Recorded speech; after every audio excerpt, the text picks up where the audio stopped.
मैं किस प्रकार जीऊं तो परमेश्वर प्रसन्न हो, मैं कैसे जीऊं तो प्रभु खुश हो जाए, प्रसन्न हो जाए। मेरे जीवन कैसे होना चाहिए, किसके समान मैं जीऊं तो परमेश्वर खुश हो जाए, किसके समान मैं विश्वास में बने रहूं तो परमेश्वर खुश हो जाए, किसके चरित्र को मैं अपनाऊं, किसके स्वभाव के समान मेरे स्वभाव हो तो परमेश्वर खुश हो जाए।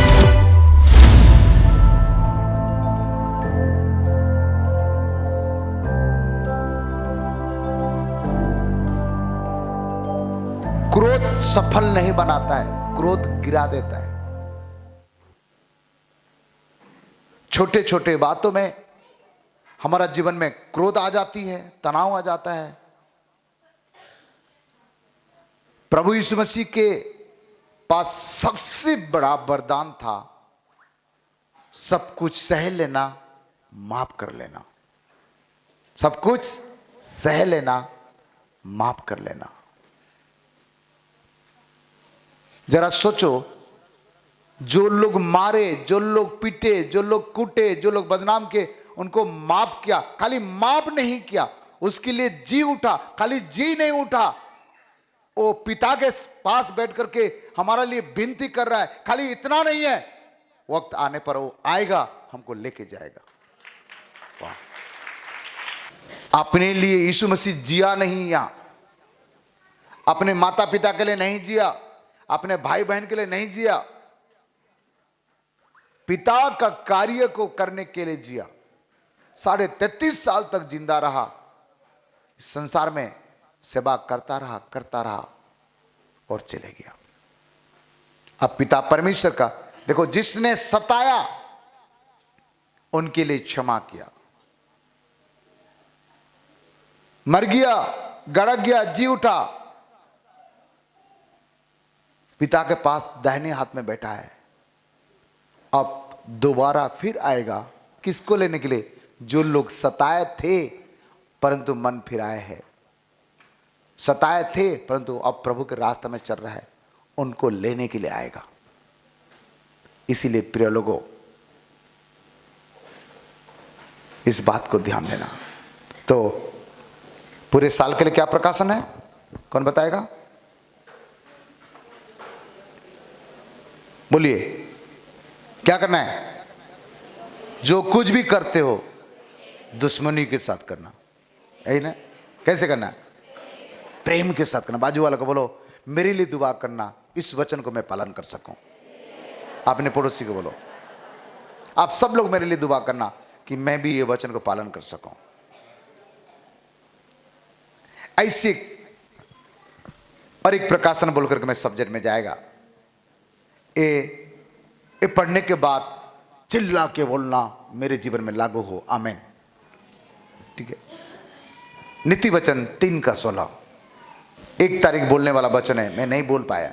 उसके दाहिने हाथ में दीर्घायु, उनके दाहिने हाथ में दीर्घायु। किसके? मेरे यीशु के दाहिने हाथ में दीर्घायु, और उसके बाएं हाथ में धन और महिमा है। धन और महिमा। हेलो। और उसके बाएं हाथ में धन और महिमा है। धन और महिमा, बाएं हाथ में दीर्घायु। किसके? यीशु प्रभु की। बाएं हाथ में दीर्घायु और दाएं हाथ में, वाह, दीर्घायु मिल जाए इंसान को, धन और महिमा ना मिले चलेगा। धन और महिमा मिल जाए परंतु आयु ना मिले तो चलेगा। लेकिन मेरा परमेश्वर यहां कह रहा है, यीशु के दाहिने बाएं हाथ में क्या है? दीर्घायु, और दाएं हाथ में धन भी है। वाह, हालेलुया। कितना लोगों को चाहिए? जोर से बोले आमीन, हालेलुया। इस साल में आप गरीबी नहीं रहेंगे। इस साल में प्रभु आपके द्वारा महिमा लेगा। किसी का आयु घटेगा नहीं, मेरे परमेश्वर आयु बढ़ाने जा रहा है। हालेलुया। इस वचन के आधार पर मैं कह रहा हूं, हमारा कलीसिया का आयु भी बढ़ने जा रहा है। प्रभु तेरे वचन में लिखा है मुझे धन चाहिए था, दे दे। धन कितना प्रकार का है, क्या क्या धन है मैं और कभी बताएगा, लेकिन धन मिलेगा। हालेलुया। इसलिए प्रभु से बोला, प्रभु आप बैंक में क्या लोन मांगने के लिए जाते हो, इस पद को लेके कहना, बैंक में लोन मांगने की जरूरत नहीं है। प्रभु मेरे को लोन दे दे, लोन दे दे, दिला दे, दिला दे, दिला दे नहीं, इस वचन को लेके कहना, प्रभु तेरे वचन कहता है धन और महिमा मिलेगा, मुझे धन चाहिए। ऐसा और आराम करने के लिए नहीं, तेरा महिमा करने के लिए। Hallelujah, hallelujah. इस वचन के आधार पर हमें धन मिलेगा और जमीन हम ले लेंगे यीशु के नाम से। आमीन, हालेलुया। इसलिए प्रभु यीशु मसीह के हाथ में आयु भी है, धन भी है, महिमा भी है, और क्या चाहिए? मेरे आवाज सुनने वाले आपके लिए रखा है। इस शब्द को लिख करके मांगो खुदा से। कोई बीमार पड़ता है तो कहो, खुदा तेरे हाथ में आयु है, वो आयु दे। किसी का घर में पैसा का जरूरत है तो खुदा को कहो, खुदा मैं मांगने वाला नहीं बनो, तुझसे मांगूंगा, तू मेरे पिता है, दुनिया से अब नहीं मांगेगा, मुझे दे धन। तेरे इच्छा है तो महिमा भी दे दे। Hallelujah, hallelujah. वाह, आप खुश नहीं है इस बात के लिए? ताली बजाए खुदा के महिमा के लिए। वाह, ये वचन है कि ये मामूली चीज नहीं है। परमेश्वर के वचन को सदुपयोग करो, सदुपयोग करो, सही इस्तेमाल करो। बोलो सीधा, प्रभु आपके वचन में लिखा है हमें चाहिए। और एक जगह में एक चीज लिखा है, अधार्मिक लोगों का पैसा, अधार्मिक लोग का धन धार्मिक लोगों के लिए रखा गया है। आज का प्रकाशन है, ये भेद है, इसको रखिए, अपने जीवन में लागू करिए। आइए परमेश्वर के वचन में जाएंगे। जय मसीह की सबको, प्रेज द लॉर्ड, हालेलुया। आइए, परमेश्वर मनुष्य को नाश करने में मजा नहीं आता है। परमेश्वर को मनुष्य मर जाता है तो परमेश्वर खुश नहीं होता है। परमेश्वर मनुष्य को मर जाने के लिए नहीं बनाया है, जीने के लिए बनाया है। क्योंकि परमेश्वर के श्वास मनुष्य के जीवन में फूका हुआ है। यदि एक मनुष्य मर जाता है तो उनका श्वास कहां रहेगा? इसलिए प्रिय लोगों, आप मरने से परमेश्वर खुश नहीं होता है। इसीलिए तो परमेश्वर के पुत्र का दाएं हाथ में क्या है? आयु है। भजन संहिता 118 का 17 पढ़िएगा। मैं ना मरूंगा, मैं ना मरूंगा, वरन जीवित रहूंगा, वरन जीवित रहूंगा, और परमेश्वर के कामों का वर्णन करता रहूंगा। मैं परमेश्वर ने जो कार्य किया है उसका वर्णन करूंगा। मैं जीवित रहूंगा और बिजनेस धंधा करके पैसा कमा के करोड़पति बनूंगा बोल के नहीं बोल रहा है भजन का। मैं ना मरूंगा, जीवित रहूंगा और परमेश्वर के धन्यवाद महिमा करता रहूंगा। Praise the Lord. एहेजकेल 18:4। देखो सबू के प्राण तो मेरे हैं, सभी के प्राण तो मेरी है, कह रही होगा परमेश्वर। जैसे पिता का प्राण हाँ वैसे ही पुत्र का भी प्राण है, हाँ, दोनों मेरे ही हैं। इसलिए जो प्राणी पाप करे वही मर जाएगा। वही प्राणी मर जाएगा। मरना नहीं चाहता है, मारना नहीं चाहता है। सभी के प्राण प्रभु के हाथ में है, पुत्र के हाथ में है, परंतु जो प्राणी पाप करेगा वही मरेगा। इसके मतलब परमेश्वर नहीं चाहता कि कोई पाप करे, परमेश्वर नहीं चाहता कि कोई मर जाए, परमेश्वर नहीं चाहता कि कोई नाश हो जाए। आपका मरने से प्रभु को खुशी नहीं होती है। फिर मैं कैसे जीऊं, जीना कैसे? आइए, आज के संदेश के नाम है मैं किस प्रकार जीऊं तो परमेश्वर प्रसन्न हो। मैं कैसे जीऊं तो प्रभु खुश हो जाए, प्रसन्न हो जाए। मेरे जीवन कैसे होना चाहिए, किसके समान मैं जीऊं तो परमेश्वर खुश हो जाए, किसके समान मैं विश्वास में बने रहूं तो परमेश्वर खुश हो जाए। किसके चरित्र को मैं अपनाऊं, किसके स्वभाव के समान मेरे स्वभाव हो, तो परमेश्वर खुश हो जाए। उत्पत्ति 37 अध्याय से आखिरी तक जोसेफ के बारे में लिखा है। अपन 39 अध्याय हम पढ़ेंगे, 39 उत्पत्ति, जेनेसिस चैप्टर 39, 2 ही पद केवल पढ़ेंगे, 2 और 21। यूसुफ अपने मिस्र स्वामी के घर में रहता था यूसुफ अपने मिस्र के स्वामी के घर में रहता था और यहोवा उसके संग था, यहोवा उसके संग था, इसलिए वह भाग्यवान पुरुष हो गया। इसीलिए वो भाग्यवान पुरुष हो गया। हो गया बेटा। 21 पद भी पढ़ लिए। पर यहोवा यूसुफ के संग संग रहा हाँ। और उस पर करुणा की और बंदी गृह के दारोगा के अनुग्रह की दृष्टि उस पर हुई। हालेलुया। प्रिय लोगों, यूसुफ के बारे में सबको मालूम है। यूसुफ के खानदान के बारे में मालूम है। उनके सगा भाई लोग उस पर जलन किए, उसको पकड़े, पीटे, कुएं में डाल दिए, उसने बेच दिए, मिस्र में चले गया, सेनापति के घर में खाना खिलाने का काम किया। वहाँ उसके पत्नी इसके प्रति क्रूरदृष्टि रखी, बदनाम हो गया, उनके साथ जेल हो गया। प्रिय लोगों, ये सब कुछ होने के बाद भी पवित्र बाइबल कहता है यूसुफ एक भाग्यवान पुरुष था। एक भाग्यवान पुरुष को बदनाम होगा। ये स्त्री वाला बदनाम कितना बड़ा बदनाम है। एक भाग्यवान पुरुष को कुएं में डाला जाएगा। एक भाग्यवान पुरुष को भाई लोग खुद पकड़ के मारेंगे। एक भाग्यवान पुरुष बिना गलती के जेल में जाएगा। फिर पवित्र बाइबल कहता है कि भाग्यवान पुरुष, कई बार हमारा साथ भी सच्चाई पर चलने के समय, ईमानदार से चलने के समय, पवित्रता के साथ चलने के समय बहुत सारे पीड़ाओं, बहुत सारे निंदा, बहुत सारे दुख उठाना पड़ता है। सब कुछ हम सही कर रहे हैं, जो सब कुछ सही कर रहा है, जो सब कुछ सही कर रहा है।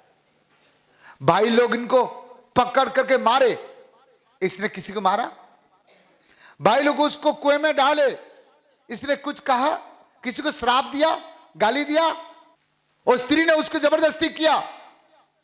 उसने एक शब्द कहा, मैं मेरे स्वामी को धोखा नहीं दे सकता हूं, ऐसे काम मैं नहीं कर सकता हूं, तेरे साथ मैं रिलेशन नहीं रख सकता हूं। जबरदस्ती बदनाम किए, किसी को दोष लगाया। हम केवल दोष लगाते हैं दूसरों को, इससे सीखना है। यीशु तो परमेश्वर के पुत्र थे, सहने की शक्ति था। ये तो मनुष्य है ना, ये कोई पवित्र आत्मा के द्वारा इसके पिता जन्म नहीं दिए, मां जन्म नहीं दिए। ये तो साधारण मनुष्य थे। जेल में डाल दिया गया। बोला क्या जेल से, जब निकलूंगा तेरे को छोड़ूंगा नहीं, बोला किसी को? इस सब चीज को परमेश्वर देख रहे थे।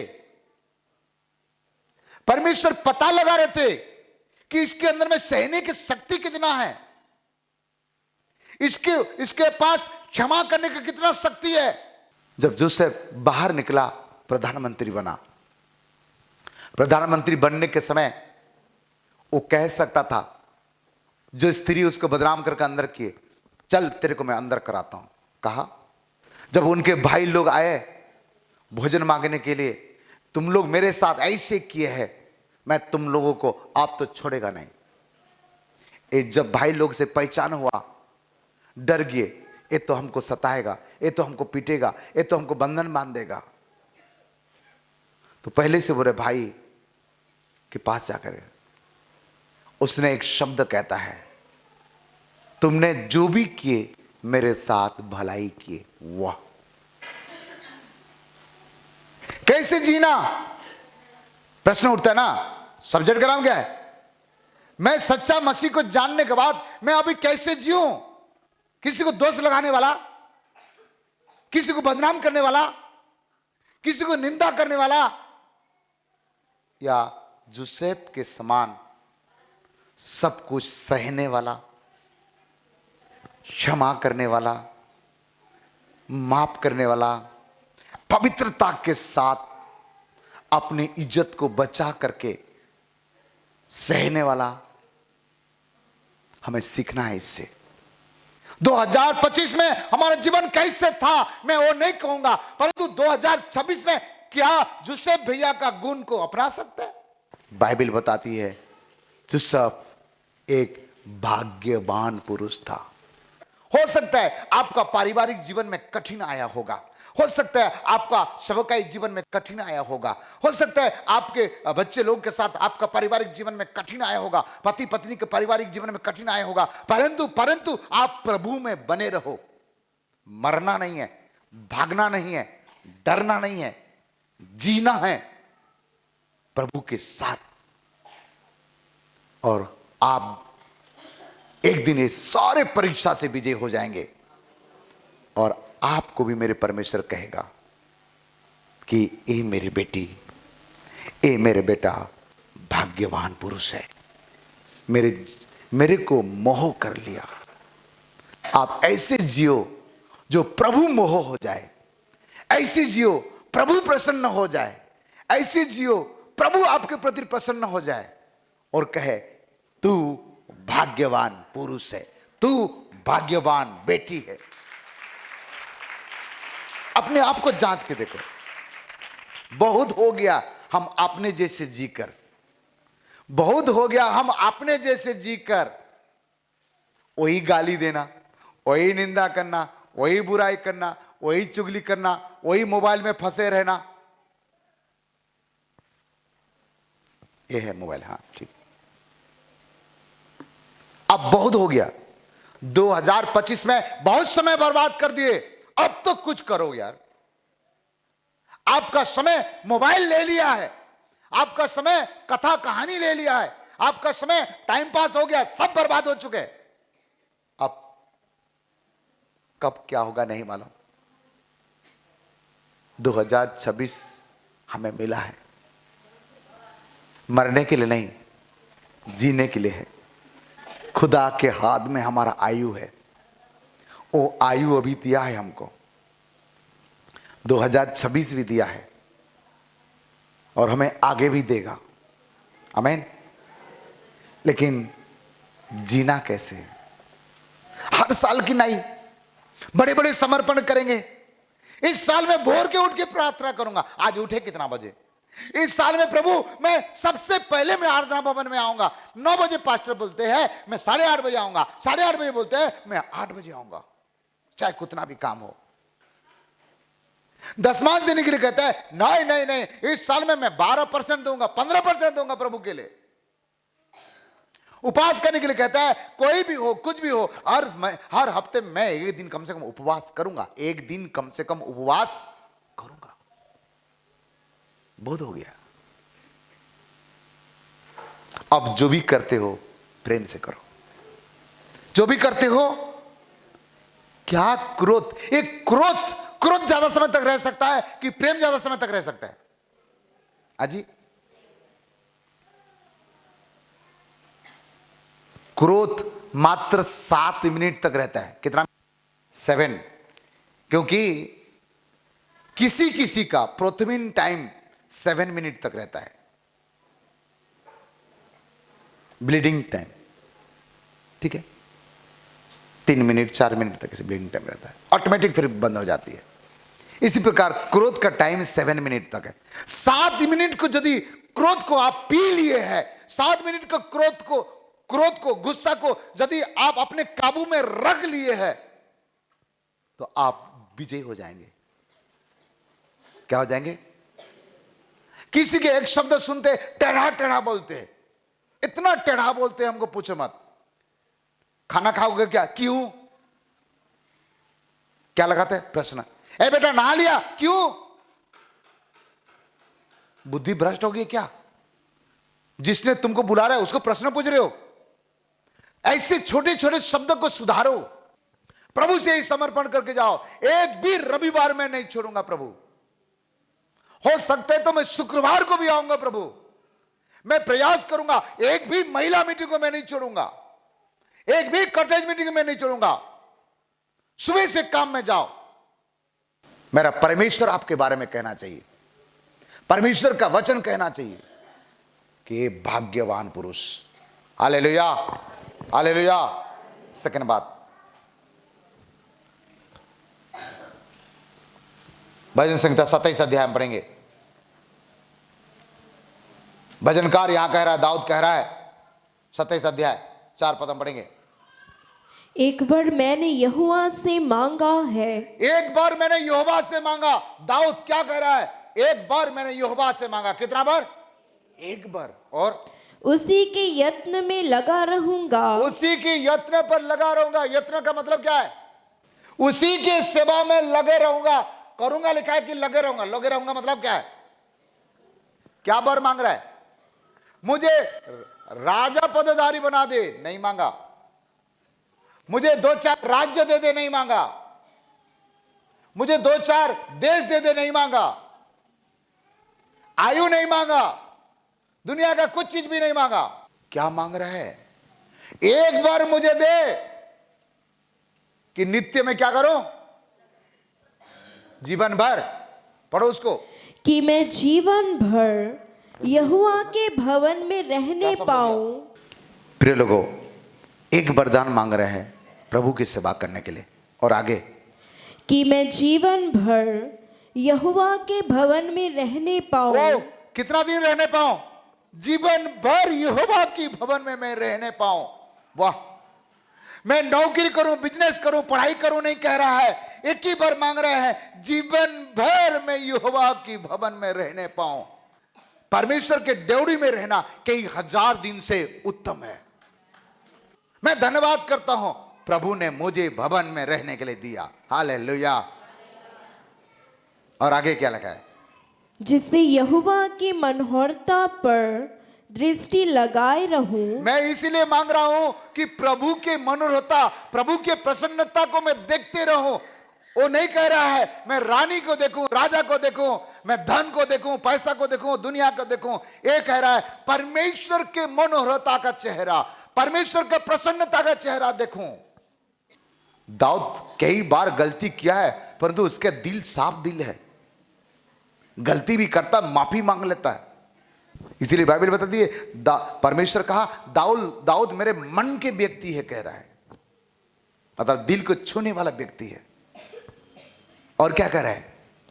और उसके मंदिर में ध्यान किया करूं। उसके मंदिर में, प्रभु के भवन में ध्यान क्या करूं? ध्यान मनन क्या करूं? परमेश्वर के भवन में। दाऊद के स्वभाव देख रहे, नकारात्मक स्वभाव भी इंसान के अंदर में रहता है, उसको रिसीव नहीं करना। एक सकारात्मक स्वभाव को रिसीव क्या करो, जीवन भर उसकी सेवा करो। उसके कितना बात कह रहा है। क्या आप दाऊद के समान कह सकते, प्रभु मुझे भी अपने भवन में एक बार मौका दे दे? और आगे पढ़ो बेटा। क्योंकि वह तो मुझे विपत्ति के दिन में अपने मंडप में छिपा रखेगा। हाँ, चाहे इसीलिए मैं आता हूं कि वह अर्थात वो परमेश्वर ही मुझे विपत्ति के दिन यदि मेरे जीवन में आता है तो अपने मंडप पर, अपने तंबू पर मुझे क्या करेगा? छिपा कर रखेगा। इसीलिए मैं परमेश्वर की सेवा करना चाहता हूं, इसीलिए मैं परमेश्वर का नित्य ध्यान देना चाहता हूं, क्योंकि मुझे विपत्ति आने के पहले मेरा परमेश्वर मुझे क्या करेगा?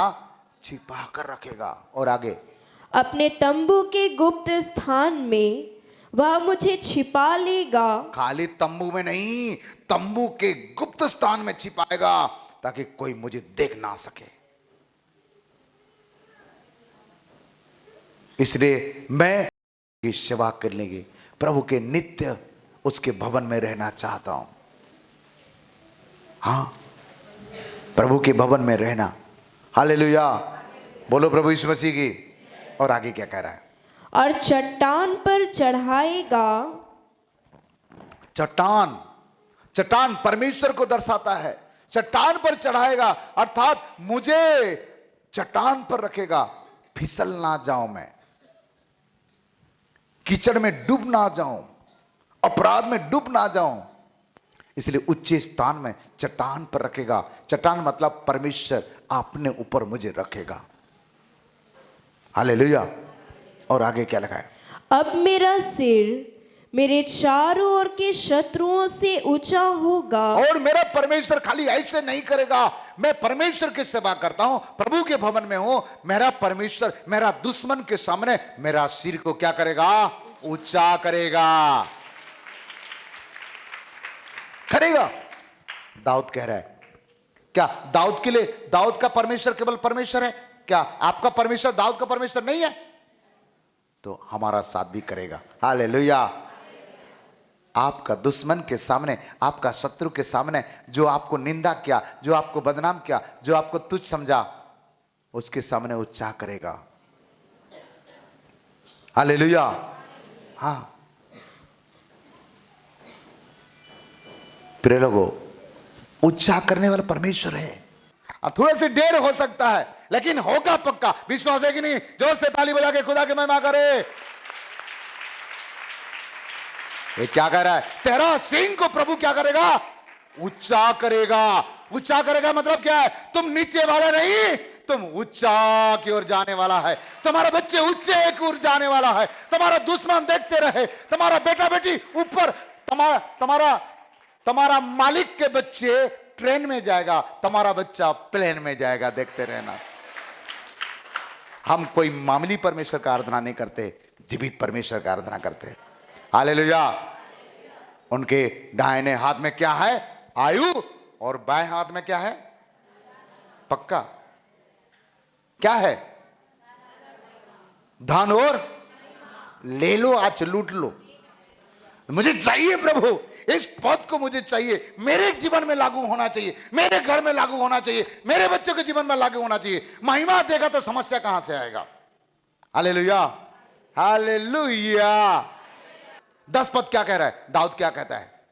मेरे माता पिता ने तो मुझे छोड़ दिया है, मेरे माता पिता मुझे छोड़ दिए हैं, परंतु यहोवा मुझे संभाल लेगा। आप भी कह सकते हैं यहोवा मुझे क्या करेगा? संभाल लेगा। मेरे माता पिता मुझे छोड़ सकता है, मेरे भाई बहन मेरे को छोड़ सकता है, मेरे रिश्तेदार मुझे छोड़ सकता है, लेकिन भजनकार कह रहा है कि यहोवा ही मेरे माता पिता है, वो मुझे संभाल लेगा। हालेलुया। दाऊद के जैसे जीना सीखो।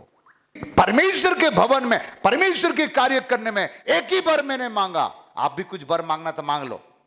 क्या बर मांगेंगे? मांग तो मांग, क्या बर मांगेंगे? नहीं, 1-8 करोड़ मुझे मिल जाए। अरे 1-8 करोड़, ये दाऊद तो ये सब चीज मांग रहा है। मैं डायरेक्ट यीशु को मांगता हूं। यीशु आएगा तो सब कुछ आ जाएगा, आयु भी आ जाएगा, धन भी आ जाएगा और महिमा भी आ जाएगा। हालेलुया। यीशु है तो सिंह भी ऊंचा हो जाएगा। यीशु है तो मंडप में छुपा जाओगे आप। लूका 15 अध्याय 13 पद, तीसरा पॉइंट में हम जाएंगे। बहुत दिन ना बीते थे कि छोटा पुत्र सब कुछ इकट्ठा करके दूरदेश को चला गया। नाश होने वाला तरीका अपनाया। पिताजी से धन दौलत लेकर के नाश होने वाला, बर्बाद होने वाला तरीका अपनाया और चले गया, लेकर के धन दौलत लेकर के चले गया, खाया पिया बर्बाद हो गया। इससे क्या सीखने के लिए मिलता है? क्या आप भी उड़ा पुत्र जैसे जीना चाहते हैं? लोग क्या बोलते हैं? हाँ मैं भी पश्चाताप करके आऊंगा। अरे प्रार्थना करो बेटा, पश्चाताप करना ही नहीं पड़े, प्रभु से दूर भागने का सवाल ही नहीं उठता। बहुत लोग उड़ाव पुत्र के बारे में प्रचार करते हैं। मैं तो उसके बड़ा बेटा के बारे में प्रचार करना चाहता हूं, जो हर परिस्थिति में भी पिता के साथ साथ रहा, पिता को छोड़ करके गया नहीं है। थोड़ा से कुड़कुड़ाया था जलन के कारण। कब कुड़कुड़ाया? तेरे बेटा आ गया जो सब बर्बाद करके गया था, उसके लिए तुम काट के खिला रहे हो और मेरे दोस्तों के साथ खाने के लिए कुछ भी नहीं दे रहे हो। थोड़ा सा जलन आया था, लेकिन फिर भी पिता के साथ था। इसलिए उड़ाव पुत्र के समान नहीं, हमें हर परिस्थिति में पिता के साथ साथ रहने का, ऐसे जीने की आदत बनाइए। जोसेफ के समान हर परिस्थिति में भी प्रभु के रास्ता पर चला, पवित्रता के साथ जीवन बिताया। दाऊद के समान एक पॉजिटिव बातें कहा और प्रभु से वरदान मांगा कि जीवन भर प्रभु मैं तेरी सेवा में रहूं, तेरे यत्न में रहूं, तेरे खोज में रहूं। और उड़ाव पुत्र बर्बाद हो गया। हम उड़ाव पुत्र के नाई ना जिए। जीना कैसे 2026 में उड़ाव पुत्र के नाई? चौथा बात देखेंगे, यूहन्ना 6:57। जैसा जीविते पिता ने मुझे भेजा, हाँ, और मैं पिता के कारण जीवित हूँ, हाँ, वैसा ही वह भी जो मुझे खाएगा मेरे कारण जीवित रहेगा। हो, विश्वासी लोगों के अंदर में एक विश्वास होना है कि मैं आज इस दाखरस और रोटी जब खाता हूं मैं जीऊंगा। विश्वास के द्वारा जीना है कि इस प्रभुभोज के शामिल होने के द्वारा। कई लोग केवल प्रभुभोज को प्रसाद समझ के खाते हैं और उसी को खाने के लिए केवल महीना में एक बार आते हैं। नहीं, ये प्रसाद नहीं है, ये जीवन है। यीशु के मांस, यीशु को लहू हमारे लिए जीवन है। 6:54 में लिखा है, जो मेरे लहू पिएगा वो जीवन पाएगा, अनंत काल तक नहीं मरेगा, लिखा है। कोलोसी 3:2 में क्या लिखा है? पृथ्वी पर के नहीं परंतु स्वर्गीय वस्तुओं पर ध्यान लगाओ, क्योंकि तुम तो मर गए और तुम्हारा जीवन मसीह के साथ परमेश्वर में छिपा हुआ है। हम स्वर्गीय वस्तु को ध्यान लगाने वाला जीवन बने। हम प्रभु यीशु मसीह के मांस और लहू खाए हुआ व्यक्ति है। हम जीने के लिए इच्छा रखें विश्वास के साथ। हालेलुया। 5वां बात देखते हैं, रोमी 1:17, फिलिपियर 2:29। क्योंकि उसमें परमेश्वर की धार्मिकता विश्वास से और विश्वास के लिए प्रकट होती है, जैसे लिखा है, विश्वास से धर्मी जन जीवित रहेगा। हम विश्वास से जीवित रहे। हमारा विश्वास से हम जीवित रहना है। हमारा परमेश्वर जीवित परमेश्वर है। धार्मिक जन विश्वास से जीवित रहेगा। हम मरने के लिए नहीं, हम जीने के लिए है। प्रभु के ऊपर विश्वास किए है, विश्वास के साथ जीने के लिए आदत बनाइए। 6वां बात बताएंगे, रोमी 12:1-2।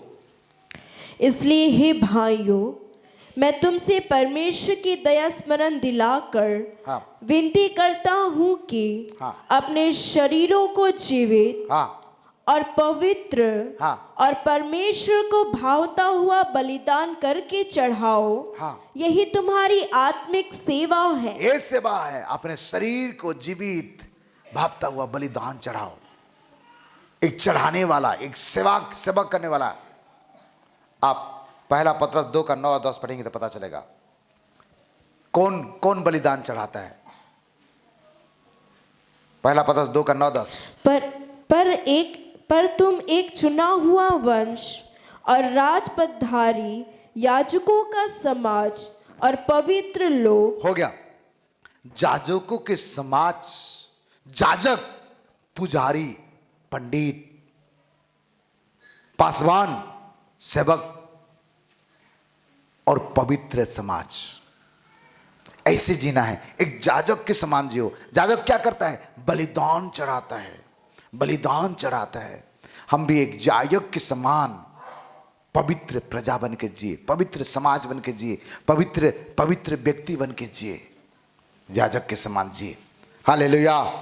7वां बात, रोमी 14:7-8। नहीं, 7 खाली पढ़िए।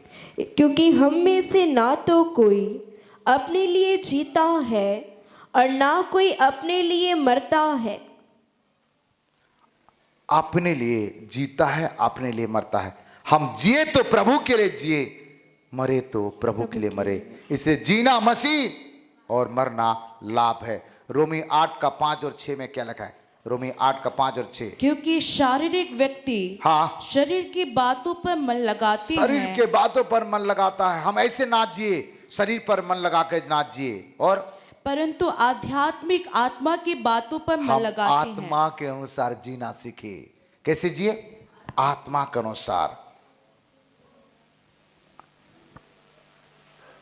फिलिपियों 1 का 21।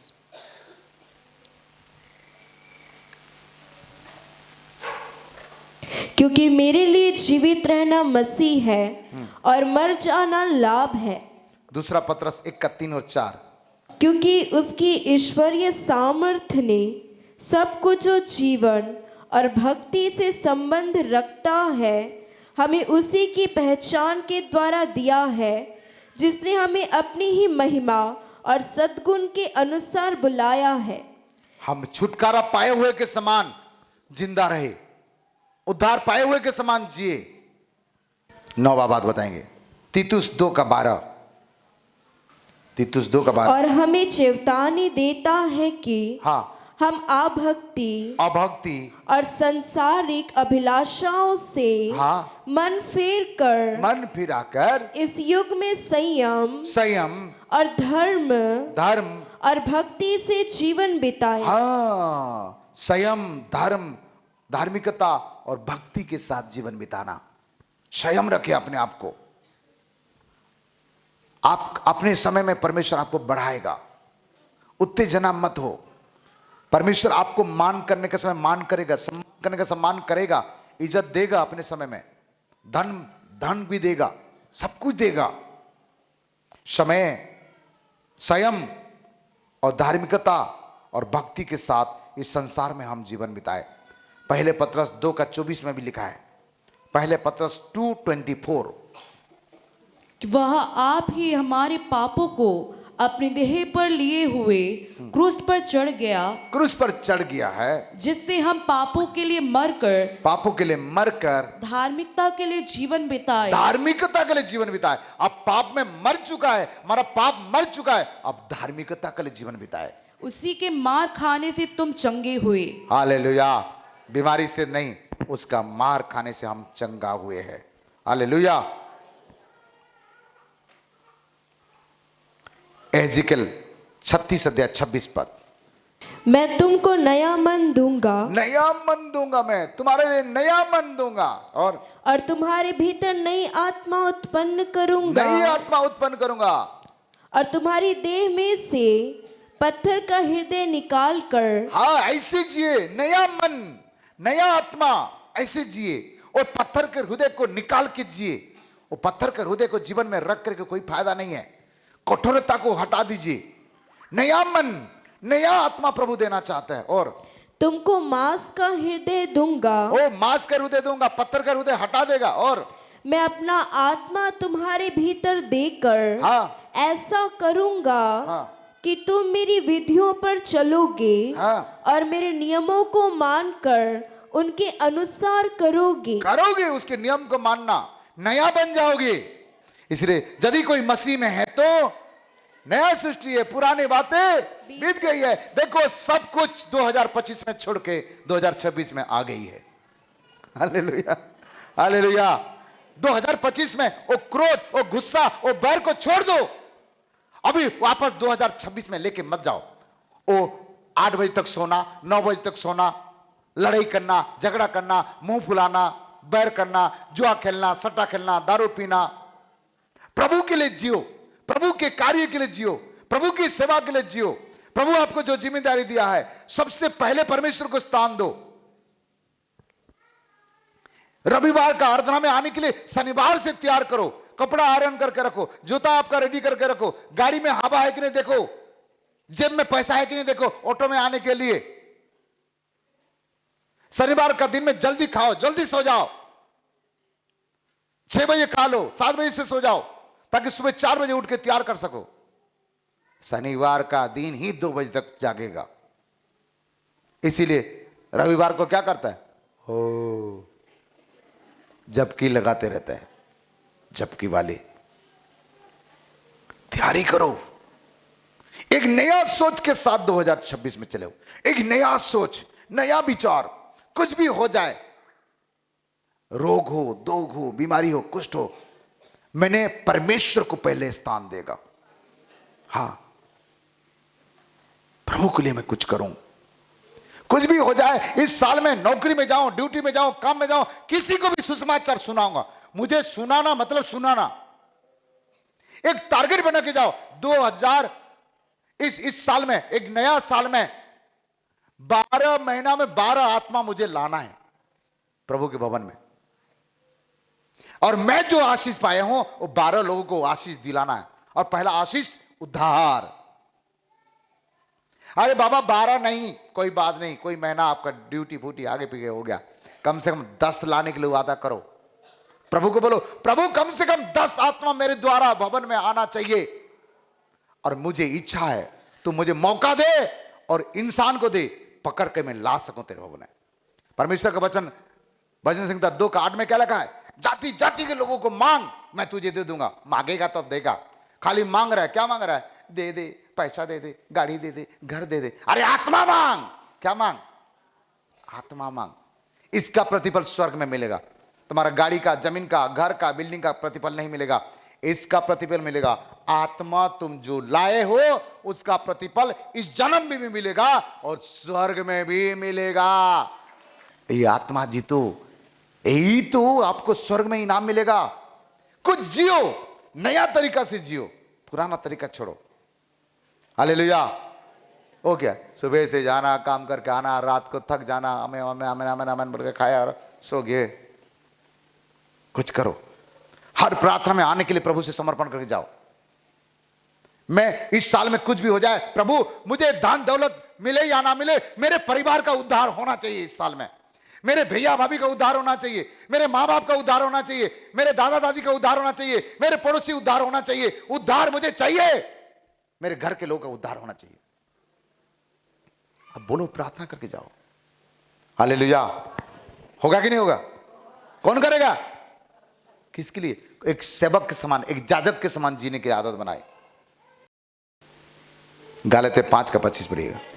यदि हम आत्मा के द्वारा जीवित हैं, हाँ, तो आत्मा के अनुसार चले भी। आत्मा के अनुसार जिए और आत्मा के अनुसार चले। रोमी 6:8 में भी इसके बारे में लिखा है। हमें कैसे जीना? आत्मा में जीना, आत्मा के अनुसार चले। आत्मा जैसे कहता है ऐसे करे। बहुत हो गया, खाए पिए घूमे मन मस्ती किए।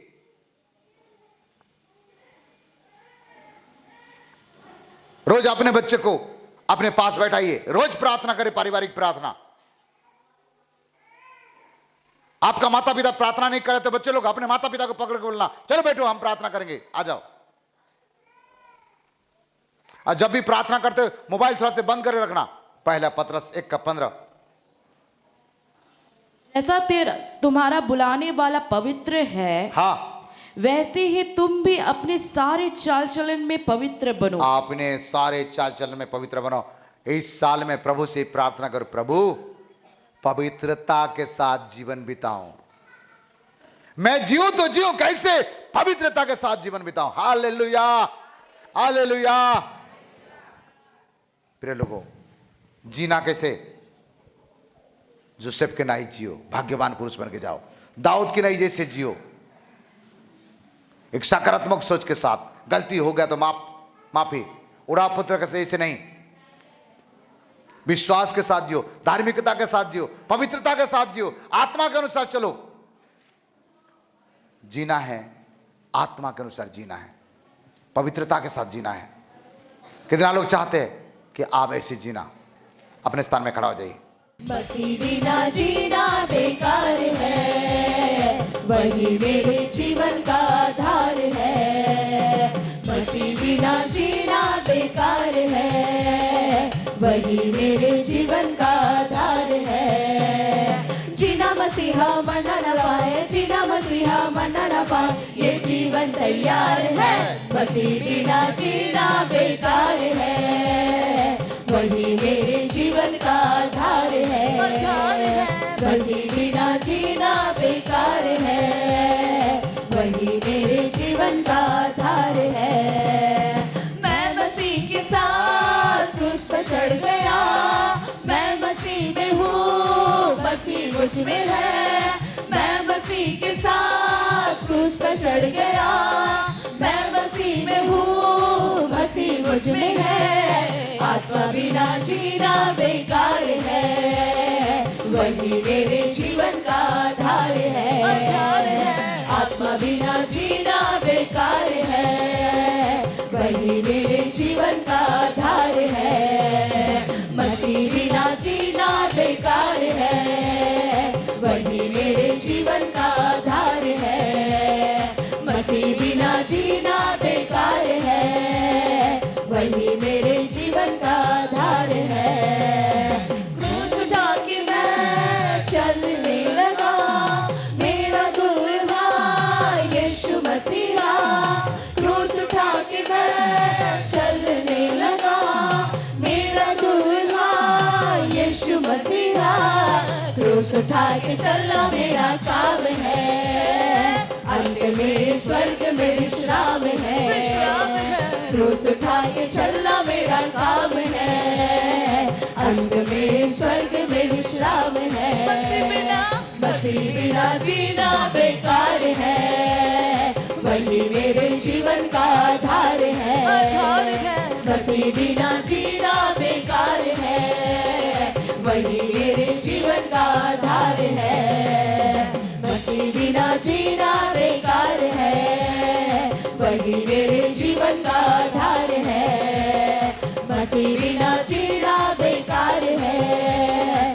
वही मेरे जीवन का आधार है, जीना मसीहा बनना नफा है, जीना मसीहा बनना नफा है, ये जीवन तैयार है, मसीह बिना जीना बेकार है, वही मेरे जीवन का आधार है, मसीह बिना जीना बेकार है, वही मेरे जीवन का आधार है, मसीह बिना जीना बेकार है, वही मेरे जीवन का आधार है, मसीह बिना जीना बेकार है, वही मेरे जीवन का आधार है, यीशु मेरे जीवन का आधार है, यीशु मेरे जीवन